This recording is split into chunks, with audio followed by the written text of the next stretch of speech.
जय हिंद साथियों, Rana coaching academy के पोर्टफोलियो में आपका स्वागत अभिनंदन है। जैसा कि आपको पता है कि हम हिंदी के सीरीज को चला रहे हैं और आज है हमारा हिंदी का मॉक टेस्ट नंबर 4। लेकिन मॉक टेस्ट नंबर 4 को स्टार्ट करने से पहले आज आपने हमारे क्वेश्चन का आंसर कमेंट बॉक्स पर जरूर देना है। तो आज का क्वेश्चन है जी हमारा, राष्ट्रीय सांख्यिकी दिवस को कब मनाया जाता है। और ये जो मैं क्वेश्चन आपसे पूछता हूं ये आपके एग्जाम के पॉइंट ऑफ व्यू से बहुत ही मोस्ट इंपोर्टेंट रहने वाले हैं। तो चलेगा, स्टार्ट करते हैं आपका मॉक टेस्ट नंबर 4। तो पहला क्वेश्चन है जी, बोलते कि सुबह शब्द किस भाषा का है। तो ऑप्शन ए दिया है तत्सम, ऑप्शन बी दिया है हिंदी, ऑप्शन सी दिया है फारसी और ऑप्शन नंबर डी दिया है अरबी। तो इसका जो राइट आंसर रहेगा आपका ऑप्शन नंबर डी, अरबी। नेक्स्ट क्वेश्चन है आपका क्वेश्चन नंबर 62। बोलते कि तत्सम शब्द कौन सा है। तो ध्यान रखना आपने, तत्सम शब्द वो शब्द होते हैं जो संस्कृत से अपरिवर्तित होकर हिंदी में आए हैं। तो यहाँ पे उज्जवल, उजाला, उज्जवल, उत्कल। तो उजाला तो जी तद्भव का है, तो उज्जवल कौन सा आपका तत्सम का शब्द है। नेक्स्ट क्वेश्चन है जी आपका थर्ड। बोलते कि वेदों की रचना किस भाषा में हुई है। तो इसका जो राइट आंसर रहेगा आपका ऑप्शन गिवन दिया आपके पास, लौकिक संस्कृत, वैदिक संस्कृत, पाली और प्राकृत। तो इसका जो राइट आंसर रहेगा आपका ऑप्शन नंबर बी, वैदिक संस्कृत। नेक्स्ट है आपका क्वेश्चन नंबर 64। विश्व हिंदी दिवस कब मनाया जाता है। तो शायद मैंने पिछले इस पे पूछा था आपसे क्वेश्चन, तो आज आ भी गया आपके समक्ष। तो विश्व हिंदी दिवस की बात कर लीजिए, ऑप्शन दिया आपके पास 10 फरवरी, 10 मार्च, 10 जून और 10 जनवरी। तो इसका जो राइट आंसर रहेगा आपका ऑप्शन नंबर डी, 10 जनवरी। क्योंकि जी 10 जनवरी 1975 को विश्व हिंदी दिवस का पहला सम्मेलन हुआ था नागपुर, महाराष्ट्र में। और अगर मैं बात करूं कि विश्व हिंदी दिवस को मनाना कब से आरंभ किया, तो ये क्या था जी आपका 2006। उस समय आपके प्राइम मिनिस्टर थे आपके डॉक्टर मनमोहन सिंह। चलेगा, तो आपने क्वेश्चन का आंसर बताना है कि वर्तमान में हिंदी का कौन से नंबर का सम्मेलन होगा, विश्व हिंदी दिवस का कौन से नंबर का सम्मेलन होगा। चलेगा, नेक्स्ट क्वेश्चन है आपका। बोलते कि वह खाना खाकर सो गया वाक्य में कौन सी क्रिया है। तो इसमें जी आपने ऑप्शन दिया है आपके पास, समस्त क्रिया, संयुक्त क्रिया, नामिक क्रिया, कोई नहीं। तो इसका जो राइट आंसर रहेगा आपका ऑप्शन नंबर बी, संयुक्त क्रिया। नेक्स्ट क्वेश्चन है जी आपका। बोलते कि राम ने रावण को मारा, तो कर्ता ने कर्म को मारा। ठीक है, तो यहाँ पे ऑप्शन दी है कर्म वाक्य, कृत वाक्य, भाव वाक्य, कोई नहीं। तो इसका जो राइट आंसर रहेगा आपका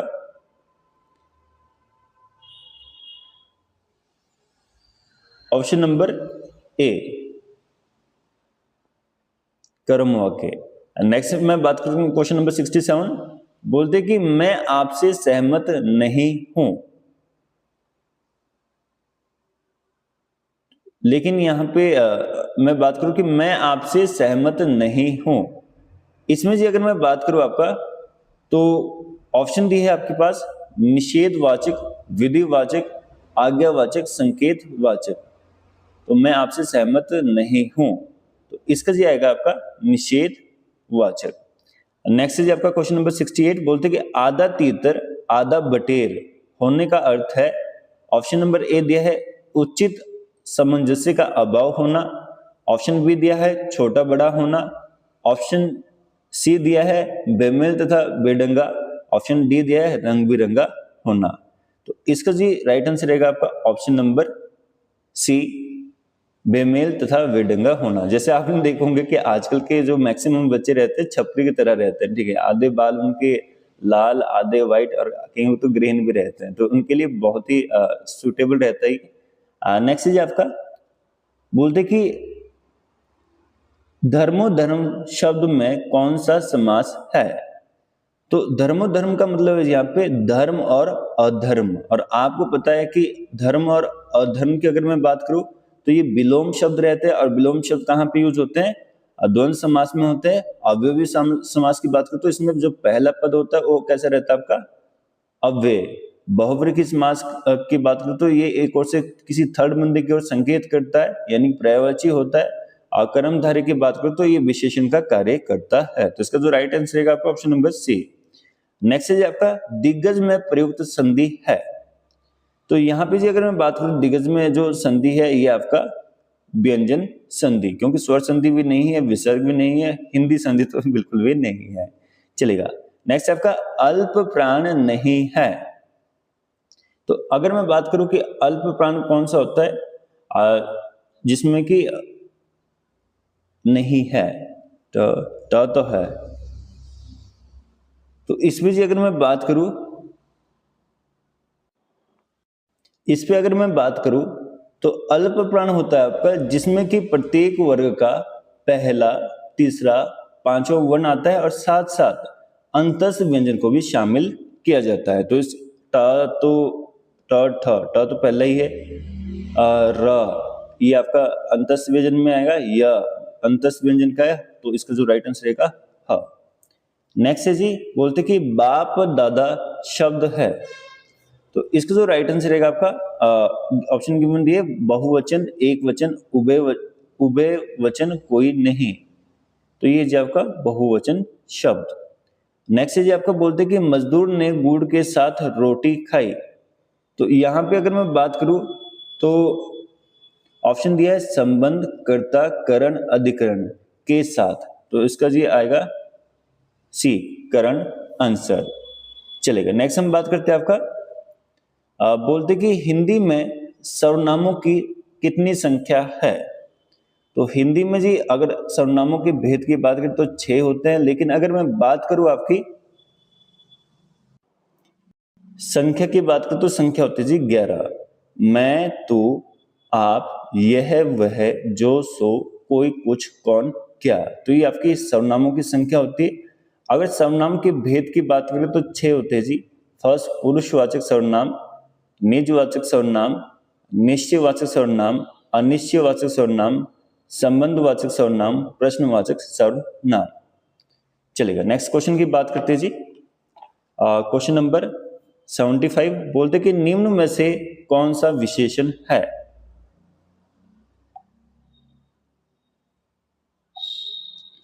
तो ऑप्शन दिए जी आपके पास मिठास, नम्रता, सच्चा, मानवता। Option number C is the right answer, सच्चा। नेक्स्ट बोलते कि पुरुष का विशेषण क्या होगा। तो इसका जो राइट आंसर रहेगा आपका ऑप्शन दी है पुरुषार्थ, परुषे, क और ख दोनों और केवल क। तो इसका जो राइट आंसर रहेगा आपका option number C is the right answer.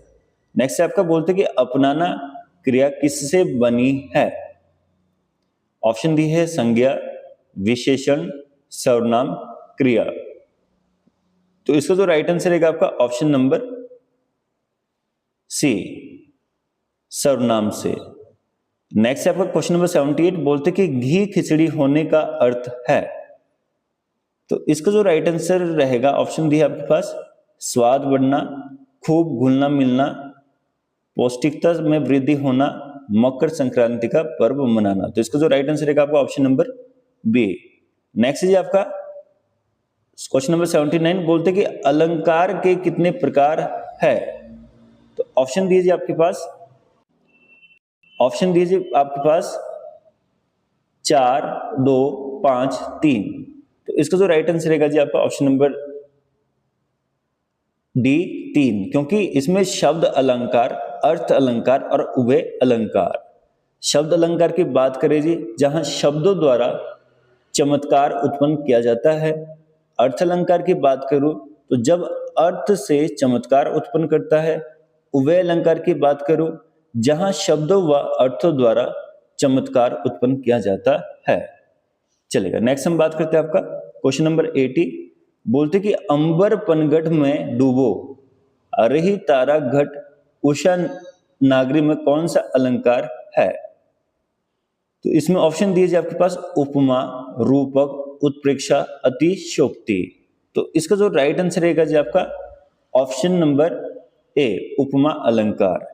Next है जी आपका बोलते कि मंगल भवन, अमंगल हारी, हरहु नाथ, मम संकट बारी में छंद है। तो इसका जो राइट आंसर रहेगा जी आपका, ऑप्शन गिवन दिया है आपके पास, चौपाई, सोरठा, रोला और दोहा। तो इसका जो राइट आंसर रहेगा आपका सोरठा। नेक्स्ट बोलते जी कि निंदा का विलोम होगा। ऑप्शन ए दिया है दोषारोपण, ऑप्शन बी दिया है स्तुति, ऑप्शन सी दिया है सम्मान और ऑप्शन डी दिया है उपेक्षा। तो इसका जो राइट आंसर रहेगा आपका ऑप्शन नंबर बी, स्तुति। नेक्स्ट है जी क्वेश्चन नंबर 83, बोलते कि निम्नलिखित में से कौन सा अव्यय समास है। तो अव्यय समास होता है जी जहां पे क्या हो, प्रथम पद अव्यय हो या फिर एक जैसे शब्दों की आवृत्ति बार बार हो। तो यहाँ पे दिया है रातों रात, बिल्कुल जी एक शब्द की आवृत्ति बार बार हुई है। पाप पुण्य, ये ऑपोजिट है जी, द्वंद्व समास है। पीताम्बर, तो पीताम्बर की अगर मैं बात करूँ, ये बहुब्रीहि भी बन सकता है, कर्मधारय भी बन सकता है। हस्तलिखित, तो ये जी आपका कर्मधारय समास है। तो इसका जो राइट आंसर है ऑप्शन नंबर ए। नेक्स्ट जी क्वेश्चन नंबर 84, बोलते कि विभक्ति कारक में कौन सा विषम है। तो ऑप्शन दीजिए आपके पास, से करण, से अपदान, में पर संबंध, को कर्म। तो इसका जो रॉन्ग आंसर है आपका ऑप्शन नंबर सी, क्योंकि संबंध का के की, नान ने नी और रा रे रे होता है। चलिए नेक्स्ट आपका क्वेश्चन नंबर 85, बोलते कि कलम तोड़ना, कलम तोड़ देना मुहावरे का सही अर्थ है। ऑप्शन ए दिया है लिखना पढ़ना त्याग देना, ऑप्शन बी दिया है अत्यंत क्रोधित होना, ऑप्शन सी दिया है लिखने से घृणा करना, ऑप्शन डी दिया है अत्यंत मार्मिक रचना करना। तो इसका जो राइट आंसर रहेगा आपका ऑप्शन नंबर डी, अत्यंत मार्मिक रचना करना। जैसे कि आपने देखा होगा कि जब आप लड़कियों की नोटबुक को चेक करते हो, मैक्सिमम तो लड़कियां एक और से बहुत अच्छा लिखती है, जिनको कि हम ये भी बोल सकते हैं कि कलम तोड़ देना। चलिए नेक्स्ट हम बात करते हैं आपका क्वेश्चन नंबर 86, बोलते कि जो किए गए उपकार को न माने वाक्यांश के लिए एक शब्द है। तो ऑप्शन ए दिया है कृतज्ञ, ऑप्शन बी दिया है स्वार्थी, ऑप्शन सी दिया है पापी, ऑप्शन डी दिया है निर्दयी। तो इसका जो राइट आंसर रहेगा जी आपका ऑप्शन नंबर ए। चलेगा नेक्स्ट क्वेश्चन है आपका क्वेश्चन नंबर 87, बोलते कि किस शब्द का बहुवचन नहीं है। ऑप्शन ए दिया है स्त्री, ऑप्शन नंबर बी दिया है पाठक, ऑप्शन नंबर सी दिया है प्रत्येक, ऑप्शन नंबर डी दिया है कोई नहीं। तो यहां पे जी ध्यान देंगे आप, इसका जो राइट आंसर रहेगा आपका ऑप्शन नंबर सी, प्रत्येक। नेक्स्ट है आपका क्वेश्चन नंबर 88, बोलते कि भुलक्कड़ में प्रत्यय है। देखो जो प्रत्यय है वो शब्द के पहले लगते हैं, सॉरी प्रत्यय आपके शब्द के बाद लगते हैं, उपसर्ग शब्द के पहले लगते हैं। तो यहाँ पे ऊ ध्यान रखना पहले आता है और प आपका बाद में आता है। चलेगा, तो बात करते हैं भूल, कक्कड़, अक्कड़, कोई नहीं। तो इसका जो राइट आंसर रहेगा आपका अक्कड़। चलेगा नेक्स्ट क्वेश्चन की बात करते हैं क्वेश्चन नंबर 89, बोलते कि निम्नलिखित में से फारसी शब्द कौन सा है। ऑप्शन ए दिया है अमीर, ऑप्शन बी दिया है अफसोस, ऑप्शन सी दिया है सुनार, ऑप्शन डी दिया है कालीन। तो इसका जो राइट आंसर रहेगा जी आपका ऑप्शन नंबर बी, अफसोस। चलेगा नेक्स्ट क्वेश्चन है आपका क्वेश्चन नंबर 90, बोलते कि पर पुरुष से प्रेम करने वाली, मतलब कि पराय पुरुष से प्रेम करने वाली स्त्री को क्या कहते हैं। तो ऑप्शन ए दिया है घातिनी, ऑप्शन बी दिया है पतिहंता, ऑप्शन सी दिया है परकिया, ऑप्शन डी दिया है उल्टा। तो इसका जो राइट आंसर रहेगा आपका ऑप्शन नंबर डी, उल्टा। तो ये थे जी आपके हिंदी के मॉक टेस्ट नंबर सीरीज के क्वेश्चन, जो कि अच्छे से हमने सॉल्व किया है। लेकिन यहाँ पे एक क्वेश्चन को आप थोड़ा सा फिर से देखेंगे। यहाँ पे जो क्वेश्चन दिया आपके पास कि राम ने रावण को मारा, इस पे अगर तो मैं कारक की बात करूं तो कारक तो आना था कर्म कारक, लेकिन इस पे वाक्य दिया गया है। तो वाक्य की अगर मैं बात करूं तो शायद मेरे हिसाब से ये ऑप्शन नंबर बी भी रह सकता है आपका कृत वाक्य। तो इसको आपने एक बार चेक कर लेना है, बाकी श्योर ही हूं लेकिन फिर भी आपने देख लेना है। अब बाकी जो आपसे क्वेश्चन पूछे जाते हैं उसका आंसर आप कमेंट बॉक्स पे जरूर दिया करो, ताकि हमारा भी आगे वीडियो बनाने के लिए मनोबल बना रहे। धन्यवाद। जय हिंद, जय हिंद।